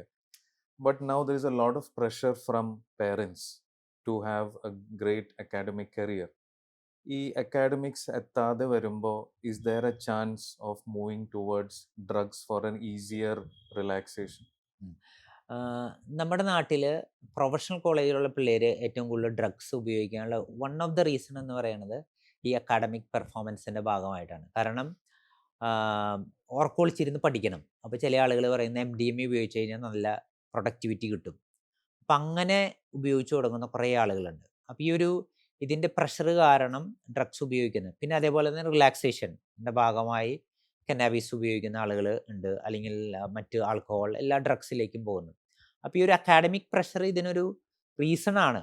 അപ്പോൾ ഇനീഷ്യലി അതൊരു പ്രൊഡക്ടിവിറ്റി കൂട്ടുമെന്ന് തോന്നിയാലും, ഇപ്പോൾ ഫസ്റ്റ് ഇയർ MBBS പാസ്സാവാൻ വേണ്ടി ഡ്രഗ്സ് ഒക്കെ ഉപയോഗിച്ച് പാസ്സായി, പക്ഷെ സ്ലോലി അഡിക്റ്റായി. ഇപ്പോൾ ഫൈനൽ MBBS 10 വർഷം കഴിഞ്ഞിട്ടും പരീക്ഷ എഴുതിയിട്ടില്ല എന്ന അവസ്ഥയിലേക്ക് വരുന്ന പല ആളുകളെയും നമ്മൾ കണ്ടെത്താറുണ്ട്. റീസെൻ്റ്ലി മീഡിയയിൽ ഇപ്പോൾ ഫിലിം ഇൻഡസ്ട്രിയിൽ കണ്ടമാനം ആക്ടേഴ്സ്, ഡയറക്ടേഴ്സ് എല്ലാവരും they have been coat using drugs. ഈ ഒരു ഫീൽഡിലത്തെ ഡ്രഗ് റൈസ് വരുമ്പോൾ ജനറൽ പബ്ലിക് ഇതിൽ ഇൻഫ്ലുവൻസ്ഡ് ആവുന്നുണ്ടോ? ഒരു മോഡലിംഗ് എന്തായാലും തീർച്ചയായിട്ടും ഇതിലുണ്ട്. ഇപ്പം നമ്മുടെ പ്രിയപ്പെട്ട നടന്മാരൊക്കെ ഇത് ഉപയോഗിക്കുമ്പോൾ അവർക്കൊക്കെ ഉപയോഗിക്കാമെങ്കിൽ നമുക്ക് ഉപയോഗിച്ചുകൂടെ എന്നൊരു ചിന്ത സ്വാഭാവികമായി എല്ലാവരുടെയും മനസ്സിൽ വരും എന്നുള്ളതാണ്. മാത്രമല്ല, ഇവർ ഇതൊക്കെ ഉപയോഗിച്ചിട്ട് നല്ല പടം ഇറക്കുന്നു, അവർ നല്ല നല്ല കാര്യങ്ങളൊക്കെ ചെയ്യുന്നു, അപ്പോൾ പിന്നെ ഇത് ഉപയോഗിച്ചുകൊണ്ട് കുഴപ്പമില്ല എന്നുള്ളൊരു ചിന്ത. അതുപോലെ തന്നെ അപ്പോൾ ഇത് ഉപയോഗിക്കുന്നത് പ്രൊഡക്ടിവിറ്റി കൂട്ടും എന്നൊരു തെറ്റിദ്ധാരണ മനസ്സിൽ പല ആളുകളുടെയും ഉള്ളിലുണ്ട്. കാരണം ഇത് ഉപയോഗിച്ച് തന്നെ using the drug they have produce best films എന്നുള്ള ചിന്തയാണ്. അപ്പോൾ നമ്മൾ മനസ്സിലാക്കേണ്ട ഒരു കാര്യം, ഈ മിക്ക ഡ്രഗ്സും ഒരു സ്റ്റിമുലൻ്റ് ആണ്. അപ്പോൾ ബ്രെയിനിനെ സ്റ്റിമുലേറ്റ് ചെയ്യിപ്പിക്കുമ്പോൾ നമുക്ക് അതിൻ്റെ ഒരു പ്രൊഡക്ടിവിറ്റി കിട്ടിയേക്കാം. അപ്പോൾ അത് ശരിക്കും നമ്മൾ കാർബൈഡ് ഇട്ട് മാങ്ങ പഴുപ്പിക്കുന്ന പോലെയാണ്. അത് നാച്ചുറൽ അല്ല. അത് അല്ലെങ്കിൽ നമ്മളെ ഒരു ഫസ്റ്റ് ഗിയറിൽ നല്ല RPM ഒരു വണ്ടി ഓടിക്കുന്ന പോലെയാണ്. പക്ഷേ കുറേ നാൾ ഓടിച്ചാൽ വണ്ടി കേടാവുമല്ലോ. അപ്പം നമുക്ക് ഇനീഷ്യലി കുറച്ച് ഔട്ട്പുട്ടൊക്കെ കിട്ടുമായിരിക്കും, ക്രിയേറ്റീവ് ഔട്ട്പുട്ടൊക്കെ. പക്ഷെ ലോങ് റണ്ണിൽ അകാല ചരമം പ്രാപിക്കേണ്ടി വരും. നേരത്തെ അതിൻ്റെ വണ്ടിയുടെ കപ്പാസിറ്റി കഴിഞ്ഞു, ഓട്ടം കഴിഞ്ഞു, എൻജിൻ കേടായി എന്നൊക്കെ പറയണ പോലെ ഇവരധികം നാൾ ഓടില്ല. അപ്പം നമ്മൾ ഒരു സിനിമ ഉണ്ടാക്കി അല്ലെങ്കിൽ ഒരു ക്രിയേറ്റീവ് ആർട്ട് വർക്ക് ചെയ്ത് ശിഷ്ടകാലം മുഴുവനും ഡി അഡിക്ഷൻ സെൻറ്ററിൽ കഴിയുക, അതൊരു മനുഷ്യ ജീവിതത്തെ സംബന്ധിച്ചിടത്തോളം ഏറ്റവും പരിതാപകരമായിട്ടുള്ള ഒരു അവസ്ഥയല്ലേ. അപ്പോൾ ഈ ഒരു ആർട്ട് മേഖലയിലെ ആളുകൾ ഇങ്ങനെ ഉപയോഗിക്കുന്നത് നമ്മുടെ യങ്ങർ ജനറേഷനെ നെഗറ്റീവായിട്ട് ഇൻഫ്ലുവൻസ് ചെയ്യുന്നുണ്ട്. ഫാദറിൻ്റെ അടുത്ത് ഒരു patient he has committed or he has decided that he is an addict. ഫാദറിൻ്റെ ഒരു step wise protocol for de addiction എന്തായിരിക്കും? നമ്മൾ ഒരാൾ അതിനെ സമ്മതിക്കുകയാണെങ്കിൽ ആദ്യത്തെ ലെവലിൽ നമ്മളൊരു ഡീടോക്സിഫിക്കേഷനാണ്. കാരണം അദ്ദേഹത്തിൻ്റെ ശരീരത്തിലുള്ള കെമിക്കൽസിനെ കൈകാര്യം ചെയ്യുക. അപ്പോൾ സ്ഥിരമായ കെമിക്കൽ ഉപയോഗിക്കുന്ന ആൾക്ക് ആ കൃത്യസമയത്ത് കെമിക്കൽ കിട്ടാതെ വരുമ്പോൾ പല പിൻവാങ്ങൽ ലക്ഷണങ്ങളും വരാം. അപ്പോൾ നമുക്ക് ഡീടോക്സിഫിക്കേഷൻ്റെ ലെവലിൽ ഈ വിഡ്രോവൽ സിംറ്റംസ് ആണ് നമ്മൾ അധികം കൈകാര്യം ചെയ്യേണ്ടത്. അപ്പോൾ ആ വിഡ്രോവൽ സിംറ്റംസ് ഒക്കെ കൈകാര്യം ചെയ്ത് ഡീടോക്സിഫൈ ചെയ്ത് കഴിഞ്ഞ് കഴിയുമ്പോൾ അദ്ദേഹം ഈ ഡ്രഗ് ഉപയോഗിക്കുന്നതുകൊണ്ട് ബെനിഫിഷ്യൽ ആയിട്ടുള്ള ചില എഫക്ട്സ് ഉണ്ടാവും. ചിലപ്പോൾ ഉറക്കം കിട്ടാനായിരിക്കാം, ഒരു ആങ്സൈറ്റി മാറാനായിരിക്കാം, അദ്ദേഹത്തിൻ്റെ പെർഫോമൻസ് ഇതിലൊക്കെ ആയിരിക്കും. അപ്പോൾ ആ മേഖലയിൽ ചില നമുക്ക് ഇൻ്റർവെൻഷൻസ് നമുക്ക് കൃത്യമായിട്ട് വേണ്ടി വരും.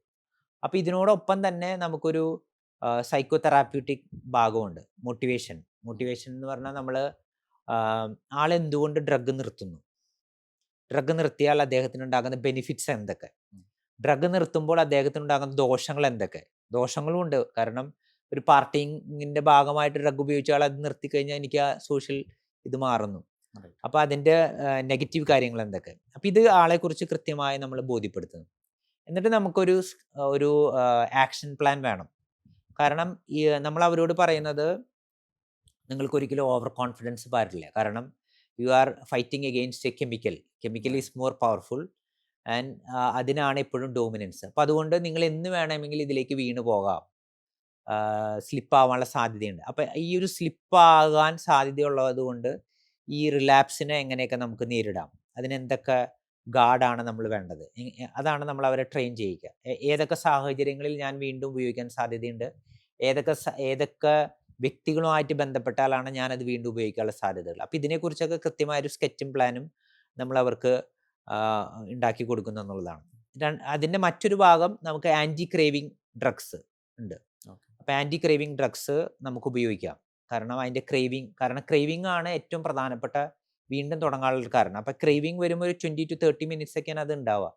അത് ഹാൻഡിൽ ചെയ്യാൻ പറ്റിയില്ലെങ്കിൽ എന്നാൽ ഞാൻ പോയി കുടിച്ചേക്കാം, ഇതിനേക്കാളും ഭേദം അതാണ് സ്മോക്കിംഗ്. അപ്പോൾ ആ ഒരു ആൻറ്റി ക്രേവിങ്ങിന് കെമിക്കൽ ഇതിൽ നമുക്ക് ചില ഡ്രഗ്സ് നമുക്ക് ഉപയോഗിക്കാം. ഇതുകളൊക്കെ ഉപയോഗിച്ച് നമുക്കത് ക്രേവിങ് കൺട്രോൾ ചെയ്യാൻ പറ്റും. അപ്പോൾ ഈ ഒരു മൾട്ടി ഡിസിപ്ലിനറി ഒരു അപ്രോച്ച്, മൾട്ടി പ്രോങ് അപ്രോച്ചാണ് ഇതിന് വേണ്ടത്. എല്ലാവരും കൂടി കൂട്ടിപ്പിടിക്കുമ്പോഴാണ്.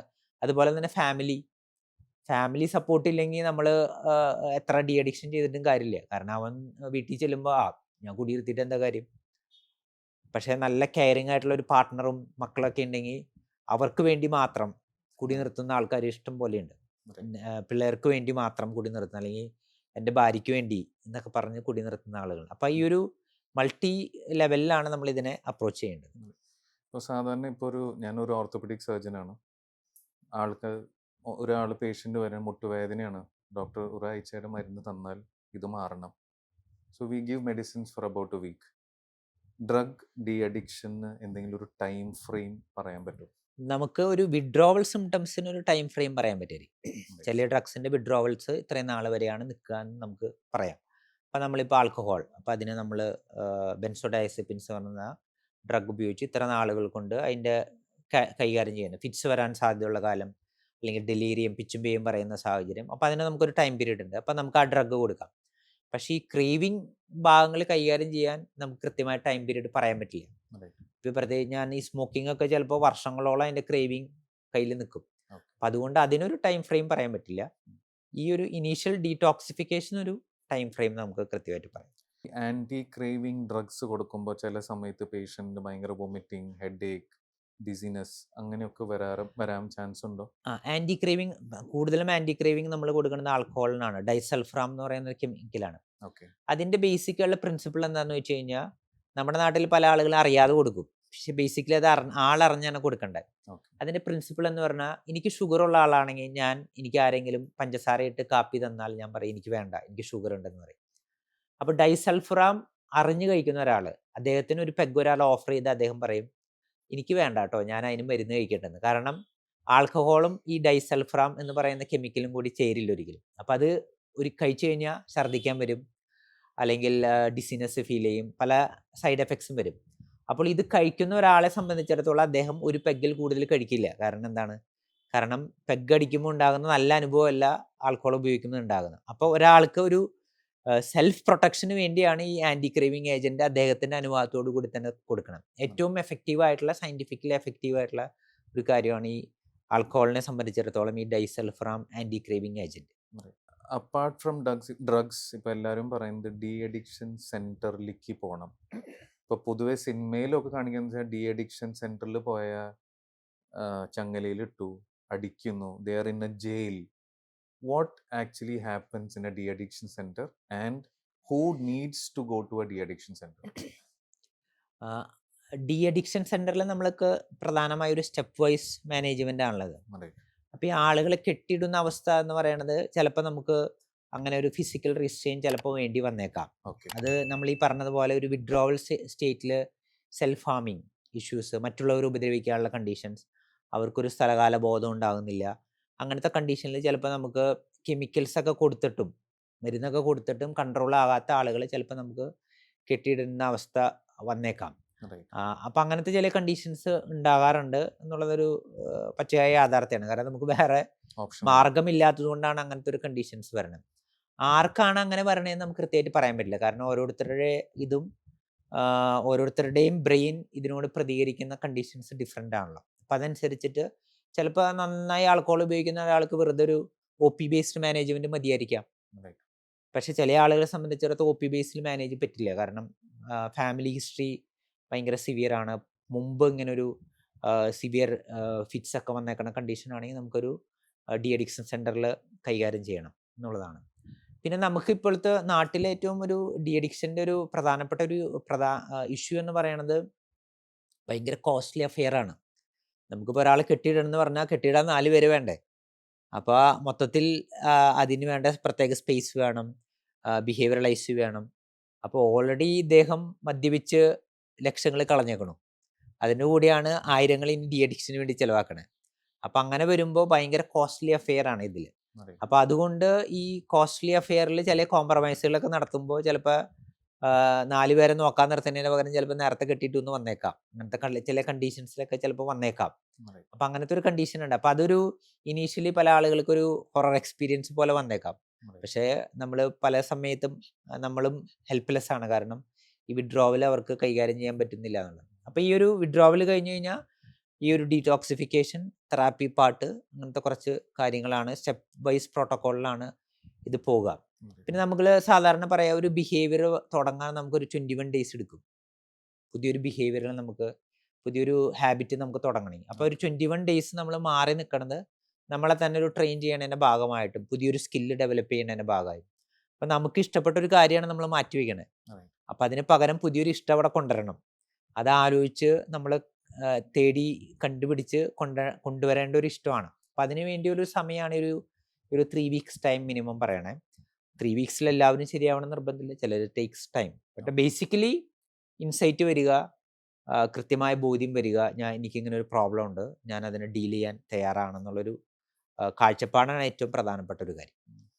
ഈ drug addiction can it be completely reversed? Completely reverse പറയാൻ പറ്റില്ല. കാരണം നമ്മൾ പറയാ ഒരു സ്റ്റാറ്റിസ്റ്റിക്കലി ലോകത്തിലെ ഏറ്റവും ബെസ്റ്റ് ഡി അഡിക്ഷൻ സെൻറ്ററിൽ കൊണ്ടായാൽ പോലും 10% ആളുകൾ മാത്രമേ മരണം വരെ ആ ഒരു അഡിക്ഷൻ പാർട്ട് കൈകാര്യം ചെയ്യപ്പെടുന്നുള്ളൂ. മിക്കതും ഒരു റിവോൾവിംഗ് ഡോറാണ്, വീണ്ടും വരാൻ സാധ്യതയുണ്ടെന്നാണ്. അത് നമ്മൾ അവരോട് പറയും. നമ്മൾ ഒരിക്കലും 100% ഗ്യാരണ്ടി പറയില്ല.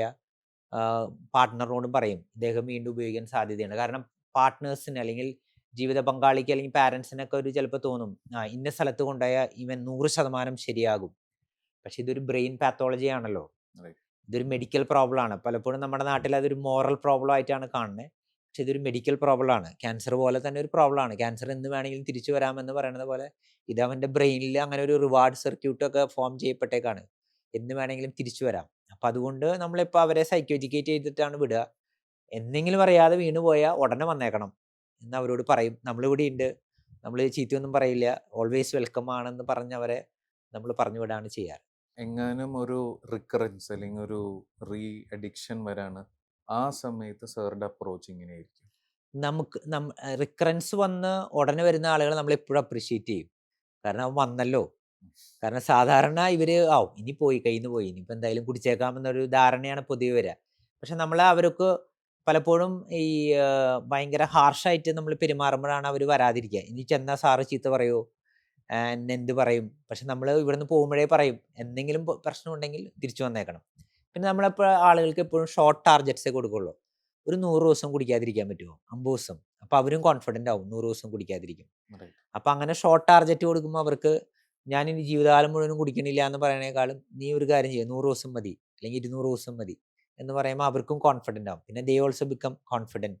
പിന്നെ അതേപോലെ ഈ ആൽക്കഹോളിക് അനോണിമസ് എന്നൊക്കെ പറയുന്ന ഗ്രൂപ്പുകൾ അവരെ സപ്പോർട്ട് ചെയ്യും. കാരണം ഒരു കുടിയന്റെ വിഷമം കുടിച്ചിരുന്ന ആളുകൾക്കേ കൃത്യമായിട്ട് മനസ്സിലാവുള്ളൂ.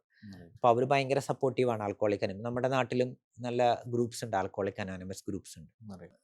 We spoke about patient problems, patient എന്തൊക്കെ എഫക്ട് ചെയ്യണം. ആസ് എ സൈക്കാട്രിസ്റ്റ് സാറിന് മെന്റലി, ഫിസിക്കലി, ഇമോഷണലി ഇവരൊക്കെ കാണുമ്പോൾ എന്തൊക്കെ സാറിന്റെ മനസ്സിൽ ഇത് ബാധിക്കും? നമ്മുടെ മനസ്സിനെ ബാധിക്കണം നമ്മളതെങ്ങനെ എടുക്കുന്നു എന്നുള്ളതാണ് പ്രധാനപ്പെട്ട ഒരു കാര്യം. എനിക്ക് പേഴ്സണലി അങ്ങനെ ഒരു സാധാരണ ആളുകൾ ചോദിക്കുന്നത് പോലെ നമ്മൾ മെൻ്റൽ ഹെൽത്ത് ഫീൽഡിൽ നമ്മൾ വർക്ക് ചെയ്താൽ നമ്മൾ മെൻ്റലാവും എന്നാണ് ആളുകൾ ചോദിക്കുന്ന പ്രധാനപ്പെട്ട ഒരു ചോദ്യം. അത് പക്ഷേ ആ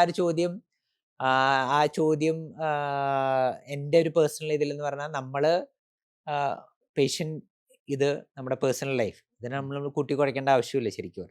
നമ്മളൊരു ക്യാൻസറിനെ ഡീൽ ചെയ്യുന്ന ഒരാൾ ഒരു ഓൺകോളജിസ്റ്റ് എങ്ങനെ ഡീൽ ചെയ്യണു, ഇതൊരു മെഡിക്കൽ നീഡാണ്.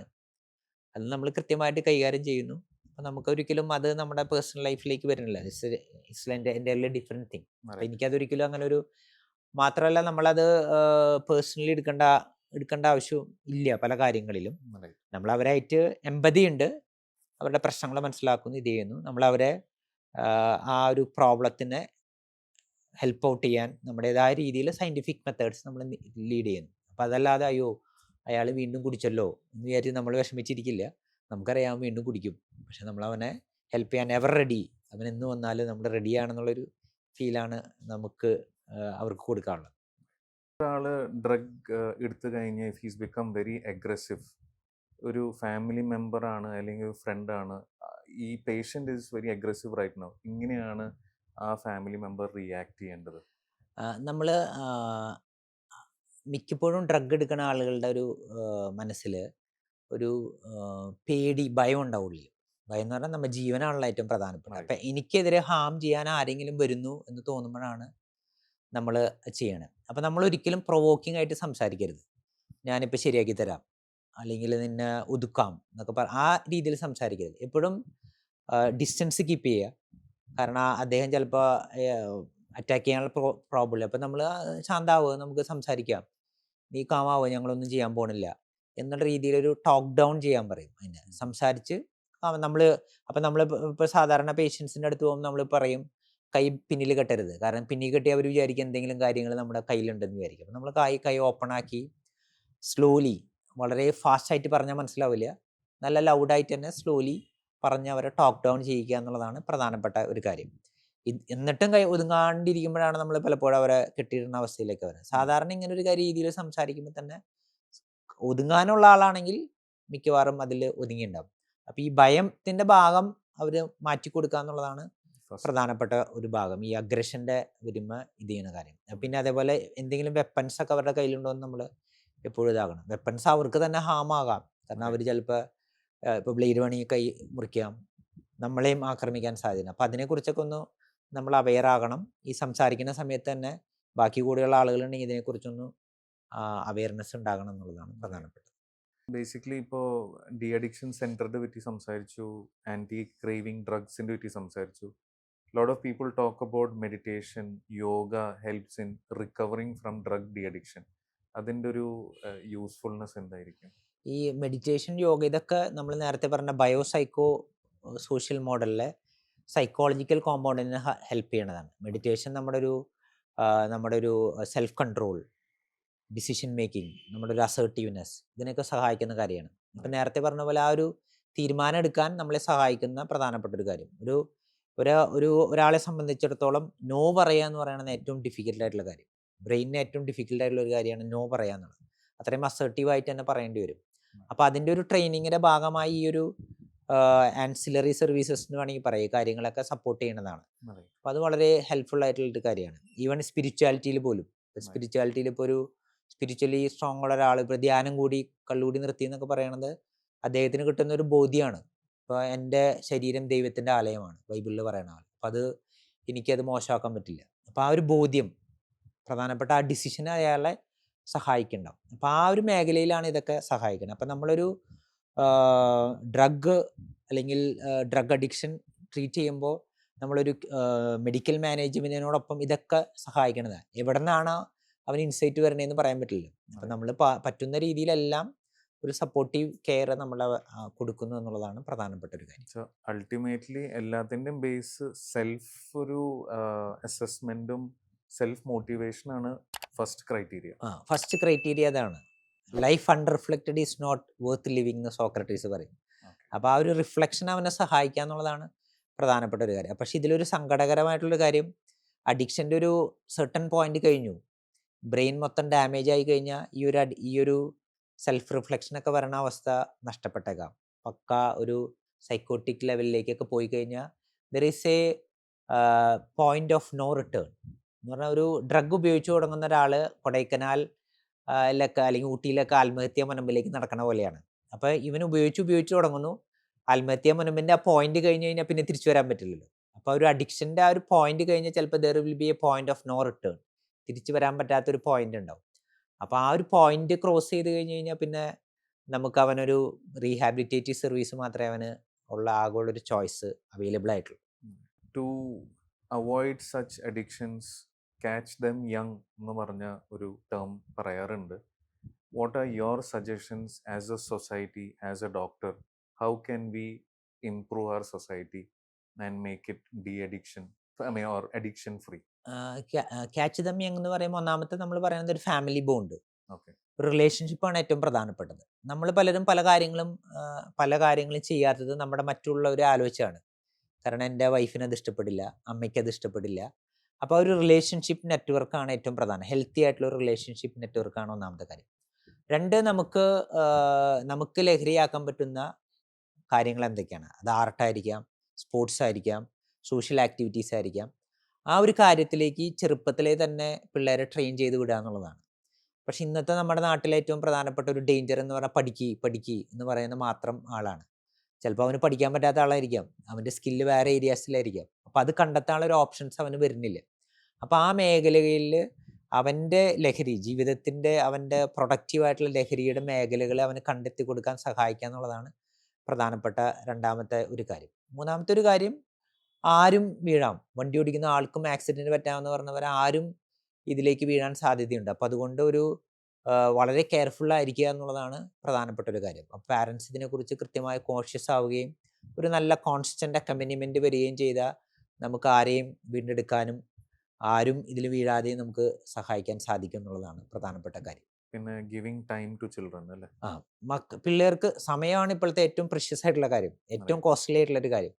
അപ്പം നമുക്ക് പിള്ളേർക്ക് ഒരു ക്വാളിറ്റി ടൈം കൊടുക്കാൻ പറ്റി കഴിഞ്ഞാൽ നമുക്ക് അവരുടെ പാരൻസൊക്കെ അത് പെട്ടെന്ന് പിക്ക് ചെയ്യും. പെട്ടെന്ന് അമ്മമാരൊക്കെ ചെറിയൊരു ചേഞ്ചസ് വരുമ്പോൾ തന്നെ പിക്ക് ചെയ്യും. ചില അമ്മമാർ വരുമ്പോൾ പറയാറുണ്ട്, ഞാൻ അന്ന് അവൻ്റെ ഒരു വ്യത്യാസം കണ്ടപ്പോഴേ ഞാൻ മനസ്സിലാക്കിയത് അവനെന്തോ ഒരു ചെറിയ മാറ്റം ഉണ്ടല്ലോ എന്നുള്ളൊരു കാര്യം. അപ്പോൾ ഒരു ടൈം സ്പെൻഡ് ചെയ്താലാണ് നമുക്കത് കൃത്യമായിട്ട് മനസ്സിലാക്കാൻ പറ്റുള്ളൂ. അപ്പോൾ ഒരു ക്വാളിറ്റി ടൈം പിള്ളേരുടെ കൂടെ, ഫാമിലി ടൈം പിള്ളേരുടെ കൂടെ സ്പെൻഡ് ചെയ്യുക എന്ന് പറയുന്നത് വളരെ പ്രധാനപ്പെട്ട ഒരു കാര്യം.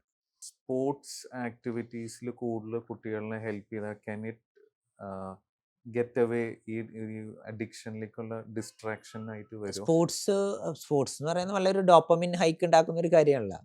നല്ലൊരു ഡോപ്പമിൻ ഹൈക്കും അതേപോലെ തന്നെ നല്ല ഫിസിക്കലിയും ഹെൽപ്ഫുൾ ആക്കുന്ന ഒരു കാര്യം, ബോത്ത് ഫിസിക്കലി ആൻഡ് മെൻ്റലി. അപ്പോൾ അതിലേക്ക് പോകുന്ന ഒരാൾ രാവിലെ നടക്കാൻ പോയി വന്നു കഴിഞ്ഞാൽ തന്നെ നല്ലൊരു ഉഷാർ ഫീൽ ചെയ്യില്ല.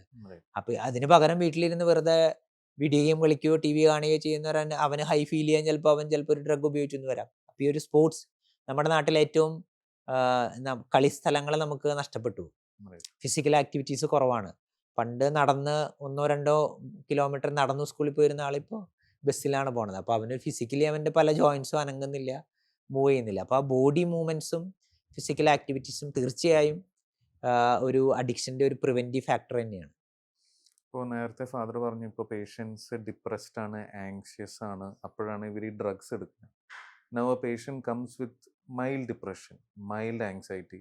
Instead of taking drugs, what should be the other options they consider? ഈ മൈൽഡ് ഡിപ്രഷൻ ആണെങ്കിൽ നമുക്ക് ഒരു തെറാപ്പി, പല സൈക്കോ തെറാപ്പി ഇൻ്റർവെൻഷൻസ് ഉണ്ട്, CBT എന്നൊക്കെ. അതുപോലെ തന്നെ അദ്ദേഹത്തിന് സ്റ്റിമുലേറ്റ് ചെയ്യാൻ പറ്റുന്ന, നമുക്കൊരു 5 സെൻസസ് ആണല്ലോ, ഈ 5 സെൻസസിനെയും സ്റ്റിമുലേറ്റ് ചെയ്യാൻ പറ്റുന്ന അദ്ദേഹത്തിന് ഇഷ്ടപ്പെട്ട ചില ഏരിയാസ് നമുക്ക് കണ്ടെത്തി കൊടുക്കാൻ പറ്റും. അത് ചിലപ്പോൾ ഇത് പറഞ്ഞ പോലെ സ്പോർട്സ് ആക്ടിവിറ്റീസ് ആയിരിക്കാം, അല്ലെങ്കിൽ ഒരു ഫിലിമിന് പോണതായിരിക്കാം, അല്ലെങ്കിൽ ഒരു ഡാൻസ് ഇതിൽ പങ്കെടുക്കുന്നതായിരിക്കാം, അല്ലെങ്കിൽ ഒരു സോഷ്യൽ ആക്ടിവിറ്റീസിൽ. അപ്പോൾ അത് ചെയ്യുകയാണെങ്കിൽ ഒരു മൈൽഡ് കണ്ടീഷൻസിൽ നമുക്ക് ഒരു ഇൻ്റർവെൻഷൻസ്, ഒരു ഡ്രഗ് കൊടുക്കാതെ, ഡ്രഗ് എന്ന് പറഞ്ഞാൽ ഒരു ഫാർമസ്യൂട്ടിക്കൽ ഇൻ്റർവെൻഷൻ അല്ലാതെ തന്നെ നമുക്ക് കൈകാര്യം ചെയ്യാൻ പറ്റുന്നതാണ്. അപ്പോൾ ഫാദർ ഇപ്പോൾ നല്ല ഡീറ്റെയിൽഡ് ആയിട്ട് എക്സ്പ്ലനേഷൻ എല്ലാം തന്നു about effects, symptoms, signs. Now in your years of practice, ഇപ്പോൾ യു മെൻഷൻ ഒരു കുറച്ച് ഡിപ്രസിങ് ആയ ഒരു കേസ് നേരത്തെ പറഞ്ഞു. സക്സസ് സ്റ്റോറീസ് സാറുടെ പ്രാക്ടീസിൽ എങ്ങനെയായിരുന്നു? സക്സസ് സ്റ്റോറി എന്ന് പറയുമ്പോൾ നമുക്ക് ഇന്ന് വരെ എന്ന് പറയാൻ പറ്റില്ല, നാളെ ചിലപ്പോൾ അയാൾ കുടിച്ചിരിക്കാം, പക്ഷെ അത് പ്രശ്നമുള്ള കേസല്ല. എനിക്ക് ഏറ്റവും ഇഷ്ടപ്പെട്ട ഒരു കാര്യം തോന്നിയത്, പലതവണ DADDIction വന്ന ഒരാൾ. അപ്പോൾ അദ്ദേഹം വരുന്നു, പോകുന്നു, കുറേ നാൾ നിൽക്കുന്നു, തിരിച്ചു വരുന്നു. അപ്പോൾ ഒരു ദിവസം ഞാനൊരു ഫാമിലി സെഷൻ അവരുടെ പിള്ളേരെ വിളിച്ചു. അപ്പോൾ പിള്ളേർ പറഞ്ഞു, അച്ഛൻ കുടിച്ചു തുടങ്ങിയ പിന്നെ ഞങ്ങളുടെ ലൈഫിൽ നിന്ന് കുറേ വർഷങ്ങൾ തന്നെ ഞങ്ങൾക്ക് നഷ്ടപ്പെട്ടു. അപ്പോൾ എന്താണെന്ന് ചോദിച്ചപ്പോൾ പറഞ്ഞത് ഇങ്ങനെയാണ്, ഈ അച്ഛൻ നല്ലൊരു ഫോട്ടോഗ്രാഫറാണ്. അപ്പോൾ പിള്ളേരുടെയൊക്കെ നല്ല ഫോട്ടോസ് അവർ എടുത്തു വയ്ക്കും. അപ്പോൾ ഓരോ വർഷവും എടുത്ത ഫോട്ടോസ് ആൽബം ആക്കി ഇങ്ങനെ, ഇന്ന വർഷം 2000, 1999. അപ്പോൾ ഇദ്ദേഹം ഈ ഒരു അഡിക്റ്റ് ആയ പിന്നെ ഈ ഒരു ഫോട്ടോ എടുക്കുന്ന കാര്യം മറന്നുപോയി. അപ്പം ഞങ്ങളിങ്ങനെ ഒരു ഫാമിലി സെഷനിൽ സംസാരിച്ചപ്പോഴാണ് ആള്, ഇങ്ങനൊരു സംഭവം എൻ്റെ ജീവിതത്തിൽ നടക്കുന്നുണ്ടല്ലോ. അപ്പം ഈ ഒരു തോട്ട് മാത്രമാണ് അദ്ദേഹത്തിന് ഈ കുടി നിർത്താനുള്ള പ്രധാനപ്പെട്ട ഒരു കാര്യം. അദ്ദേഹം പിന്നെ ആ ഒരു ആൽക്കഹോൾ പിന്നെ ഉപയോഗിച്ചിട്ടേ ഇല്ല.